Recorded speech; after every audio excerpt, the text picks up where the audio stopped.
welcome everyone into the studios today. Dr. Dan Brigman. Doctor, thank you for coming in with us today. We wanted to come before you, ladies and gentlemen, today to go through some of the current questions that are being asked throughout the community about the construction of two new schools and the need for the funding of those two new schools, which would be an ESPLOST, something that's already in effect.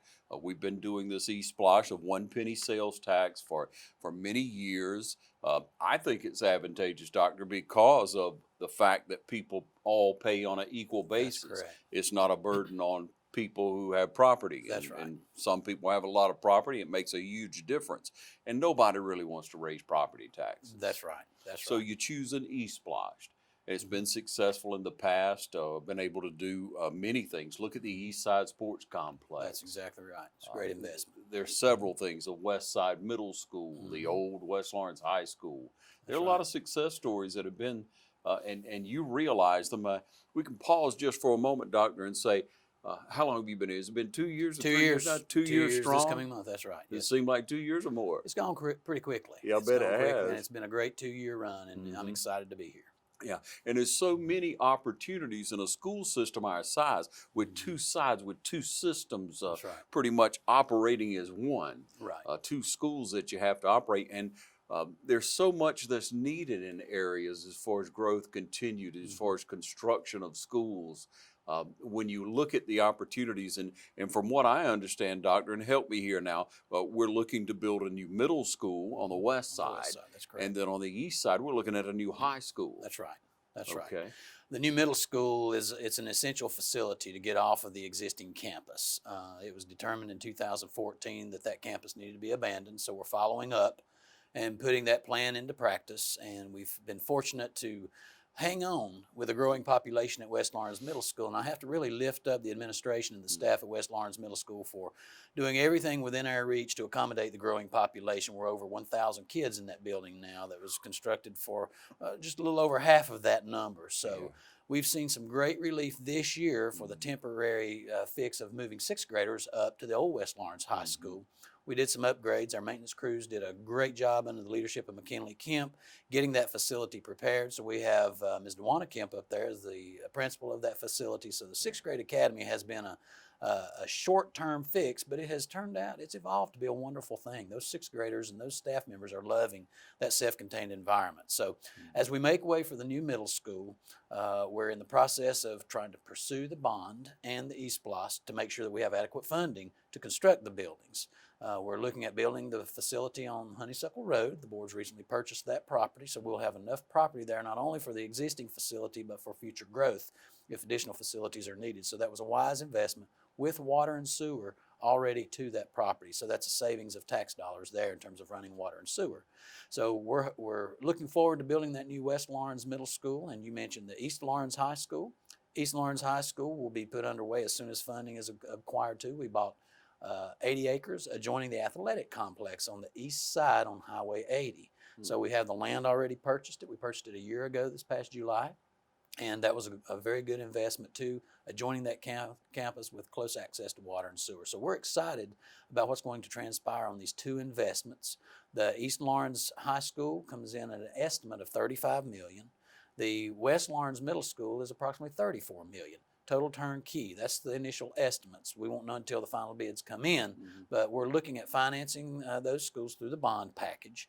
And we're looking, hopefully within 13 years, having two brand new schools that are paid for through the ESPLOST. Some people want to know the difference when you say there's a bond and then there's an ESPLOST. Yes. What's the difference? Well, it's like getting a construction loan on a house. You get qualified to build the facility, and you issue bonds while that facility is being built, and then the penny is used to pay back that debt on those bonds. So the taxpayers or the voters will have an opportunity November 5th to go to the polls, and there will be two questions on the Lawrence County ballot. Number one, do you support the issuance of bonds to build the schools? And number two, do you support the ESPLOST penny being extended to cover the debt service on those school construction projects? So there'll be two questions for the voters to consider on November 5th for the Lawrence County school system. The ESPLOST question is for the 1 cent sales tax that currently exists. It's not a new tax. It's just to sustain that sales tax. As you alluded to earlier, Ron, everybody contributes to the sales penny. And it's just not on the backs of the property owners. So that's a fair way to fund schools. And we're very blessed in the state of Georgia to have access to the ESPLOST. Yeah, and when you look at the 15 counties around us that come in and trade with us, you really share that. They share that correct. burden That is correct. with our participants, our taxpayers, because we're all going to pay sales tax. So That's correct. I say it's an equal value, but we want to be able to share with you and let you decide, ladies and gentlemen, because that's what this is all about, to be able to answer the questions that you may have. So this is not something that's just happened. A year, 14, 16 months ago, there was a plan set in motion by the board because of this need, right? That's correct. That's correct. The board determined on the east side, instead of investing in a new middle school, which was part of the original 5-year plan that we're working under right now, we researched opportunities and ways in which we could stretch those taxpayers' dollars to the fullest extent and affect more kids. So it was decided, as we build the new the new high school on the east side, we're going to make preparations for occupying the high school with our middle school students on the east side. So the middle school students on the east side will move into a newer complex, which is now the high school, with a few upgrades, and we'll remove the existing 1956, 1957 era middle school that's behind that high school building. Yeah. So we will be serving a large population through this one investment on the east side. Dr. Brigman, 57, 56, and 57. 1957. It's Yes, time for something to happen. Yes, sir. It's we have definitely received a good return on our investment on that facility. Yes, sir. And when we look at what's been done over there, was ESPLOST, was that part of that sports renovation that was done to the Yes, sports sir. complex? Yes, sir. Yes, sir. That allowed all that work to be done. Yes, sir. And there's multiple projects throughout the district that we can attribute to the blessings that we receive through the ESPLOST penny. We have tracks that have been reconditioned. We have paving of driveways to extend traffic routes to get traffic to flow smoother on our elementary campuses. We've integrated technology. Technology is supported through the ESPLOST penny too. We have a robust infrastructure that's continually being upgraded. We have one-to-one devices from pre-K through 12 now in Lawrence County schools. So in addition to technology and school construction and renovations, we also are able to purchase buses. And we're one of very few systems in Central Georgia that are progressively integrating air-conditioned buses into our fleet. So we're very fortunate to have access to the ESPLOST to help replenish our bus fleet as well. Dr. Brigman, all buses don't have air conditioning. No, sir, not all of them. But we're ahead of a lot of other districts in Central Georgia in terms of providing air-conditioned buses. You know, that sounds almost like a basic need when you put young children on a bus. That's correct. It's just safety. It's getting to be a safety concern. Yes, sir. Yeah. Yes. So there are advancements all over. But if we just concentrate for a moment on the east side, recently you were at the District 5 meeting.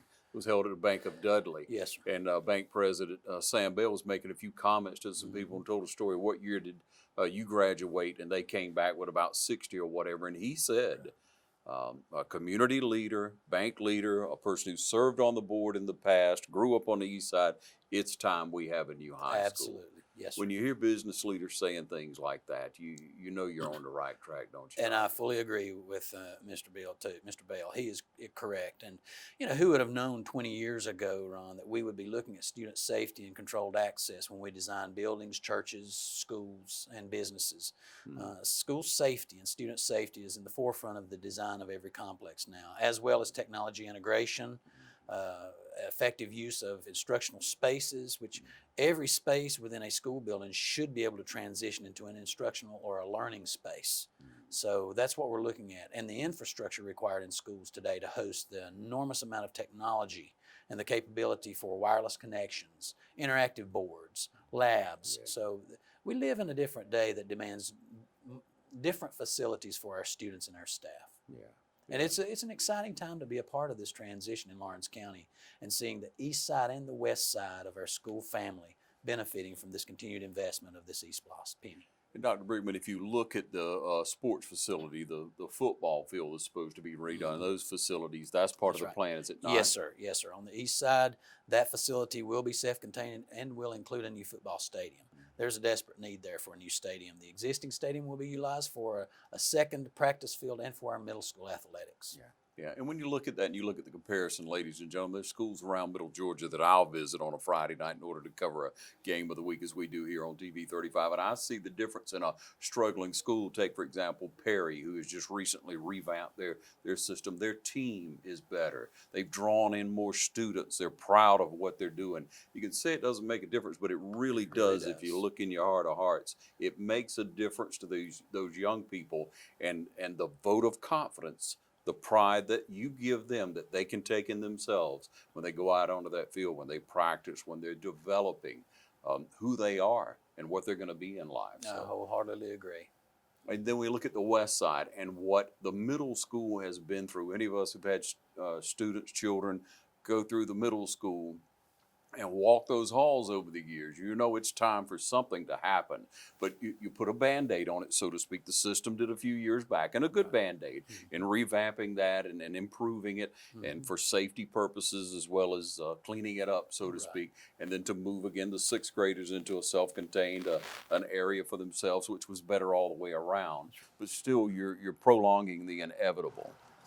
Yeah. Hey, we're going to take a short break, and we're going to be back with more information, more questions that you have about the ESPLOST coming up. So stay tuned. First Lawrence Bank invites you to experience banking at its best.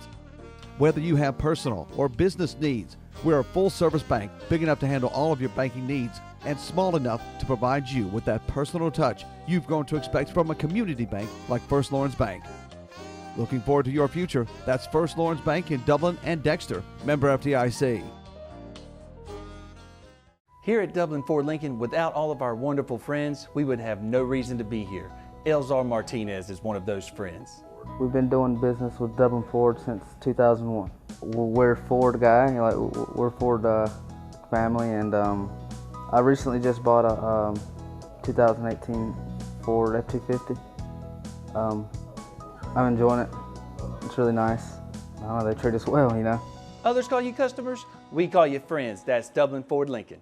All right, welcome back, ladies and gentlemen. Again, we're here with Superintendent Dan Brigman with Lawrence County School Systems. And Dr. Brigman, you have a plate full every day, it seems, to manage so many people, to be responsible for so many young people, to have so many parents who look to you to do the right thing for the children. So we commend you on what you've done so far. It's not an easy task. And if you're 75% right most of the time, Doctor, you're all right, I'll take right? that. You'll take that anytime, won't you? Yes. So when we look at why ESPLOST now, why we should vote yes on the two items that'll be on the ballot in November, why now? Why is it important? Will we lose if we don't do it now? Yes, sir. Timing is of essence. We have the potential to draw down several millions of dollars in state funding. The state will expedite funding allocations once the funding stream and the bonds are confirmed through that voting electoral process. So the clock starts ticking then. If we can't go forward in November, then the clock doesn't start. So we lose another year's funding of state dollars to go towards these facilities. So yes, timing is of essence. Plus, we have revised our 5-year plan with the commitment to get West Lawrence Middle School replaced. So that's a non-negotiable. We have to replace that school, and the clock has been ticking on that. But the ESPLOST, why ESPLOST? ESPLOST, it's a fair sales tax in which everyone contributes, and it doesn't land on the backs of property owners like most states. And Georgia is very blessed to have access to the ESPLOST penny, which is a small percentage of a sale across the counter that has a significant impact in the lives of children in our schools and our staff members. So it's a definite investment in the future. Everybody contributes when you purchase something in Lawrence County, including our tourists who pass through, stop and purchase gas and a hamburger. They're supporting our ESPLOST. Yes. So it's a fair tax. It's not a new tax, and I want to reiterate that. It is to continue the existing penny sales tax for another 10-year cycle or 2 5-year cycles to fund these new schools. So how far are we into the last vote of ESPLOST? This 5-year cycle ends 2023, and that's when we will start the new cycle, new 5-year cycle. And this is a bond referendum to extend beyond that 2023 cycle. So in the investment of the community and abroad with this 1 cent sales tax has put forward and is allocated to come in, What has been done? What money has been spent already? What about the property that's been purchased? Great question. We purchased the 80-acre tract of land over on the east side of the river, and we received a very, very generous deal from the family that sold the school system that property. So we bought 80 acres right at $1,575 per acre. That property was purchased through the ESPLOST account that we have in our school system. The most recent property that we closed on the end of July, it's about a 136-acre tract of land located on Honeysuckle Drive, and the family that sold the school system the land was very, very generous, so it was right at $5,500 per acre for that property. So that came up to a significant savings when you take in if another piece of property was purchased that did not have direct access to city sewer and water. That cost would skyrocket pretty quick getting utilities ran to that facility. So as the board and I considered locations with the help of a third party individual, we looked at several things. Not only did we look at infrastructure, do we have access to water and sewer? Do we have adequate traffic flow? Are we going to create congestion on major thoroughfares or arteries in terms of traffic? So the traffic access is beautiful on this Honeysuckle site. Also, we looked at proximity to our feeder schools. How close is it or how far away is it from Northwest Lawrence Elementary and Southwest Lawrence Elementary, as well as West Lawrence High School? So we tried to split that distance too between those three campuses, and we were very successful doing that. So we are very blessed to have had access to a piece of property like this that is not only going to accommodate a new middle school. No one can read the future or see into the future. No one knows what the face of this county is going to look like in 20 years, Ron. So it's always wise to buy it forward, buy it in advance for planning ahead. We may need another elementary school within 20 years. We may need another middle school or a high school in another 20 years. No one knows. So I think it's very wise to purchase it now because the cheapest property you can buy is today, and they're not making any more of it. So I really commend our Board of Education for stepping out and investing wisely and looking at the infrastructure availability and making these choices not only to place this school in close proximity to the feeders, but also make sure that we're maximizing on our investment with access to utilities. Now, Dr. Brigman, you don't just make a decision like this without counseling from people. You have an Correct. engineer group, you have the state themselves Absolutely. that Yes, come sir. in and advise you, do they not? Yes, sir. We have to have any site that we select. There's a due diligence period that we run through to make sure that the testing of the soils is done, the topographic maps are done. Is it feasible for a school? And a lot of time and effort's put into making sure the site is feasible before that closing occurs. Dr. Brigman, look at the number of students that are in our middle school now on the west side, and the number may continue to grow on the east side. You have to look ahead and be able to handle those students. But do you expect that kind of growth to continue on the west side? Yes, sir. We're blessed with growth in the county. We have crossed 1,000 kids now in that middle school, and counting the sixth grade. So we're blessed now to have those two split facilities. So that's helped ease traffic. It's helped ease cafeteria congestion. We have our lunch participation and our breakfast participation rates are going up. That could be a result of splitting those students, sixth grade going to the OWL. But it also is a possibility that we are offering free meals to all of our kids too. So it's probably just not that logistical change. It's probably because of the free meals that we provide. Dr. Brigman, when you look at this is funding that's going for these two projects, but you must continue to maintain buses. You must That's continue correct. to maintain existing schools, technology, and the sort, don't you? That is correct. The way the ballot will read is it's going to allow us open access to address multiple facility needs over the next 10 years in addition to these two new projects. So to answer your question, that's exactly right. It's to help us maintain our facilities as well as address the transportation aspects of bus purchases and technology as well. So let's reiterate what those votes, what those ballot lines will be. Okay. The first question, or one of the questions, don't know in the order, but one of the questions will be, are you in favor of issuing of bonds to create building projects for Lawrence County schools to help us build these schools? The second question is, are you supportive or not supportive of continuing the ESPLOST sales tax to pay for these schools over the 10-year period? So there'll be two questions. Do you support the bonds being issued? Do you support the ESPLOST sales tax to pay back for the school construction, pay those bonds back? Yeah, and Dr. Brigman, if I may, this is standard procedure for Yes, sir. building school systems or other things in many communities. Is it That's not? correct. That's correct. Yeah. And we're blessed in Lawrence County, unlike a lot of neighboring districts or school systems throughout the state, we're blessed to have the capacity to have short-term notes because of the revenue we draw down each month on our ESPLOST funds. So we get about $6 million a year in sales tax through this ESPLOST. So we're blessed. There's a lot of districts that it takes a long time to draw down that much money through the ESPLOST. Yeah. So we're blessed. Yeah, so thank you for joining us today, ladies and gentlemen. Hopefully Dr. Brigman's been able to answer some questions that you may have about and understanding what the ESPLOST is, what the bond is, and being able to do what we need to on the east side and west side of Lawrence County and our school systems. But moving along, Dr. Brigman, what if one has questions? What if they'd like to go to your website and read, or Yes, sir. maybe send an email to someone for a response? Absolutely. They're welcome to send an email to anyone at our district office for information regarding the ESPLOST and Lawrence County's approach to the November 5th referendum. So we'll also have our Facebook page updated regularly, and we're going to be pushing out news articles starting as early as this week, putting out articles for citizens to read in the local paper. So communications will be key, Ron. So we're actually meeting with all of our internal folks first, our stakeholders, our teachers, faculty, and staff. I'm meeting with every school's faculty and staff to give them factual information regarding what we're trying to do. So we're trying to educate from within first. Then we'll be going out to the public in public community meetings, hopefully 3 on the west side and at least 2 on the east side minimum. So we're finalizing those schedules right now to go out to the communities to have sessions where we can give information and answer questions and maybe get suggestions from the general public.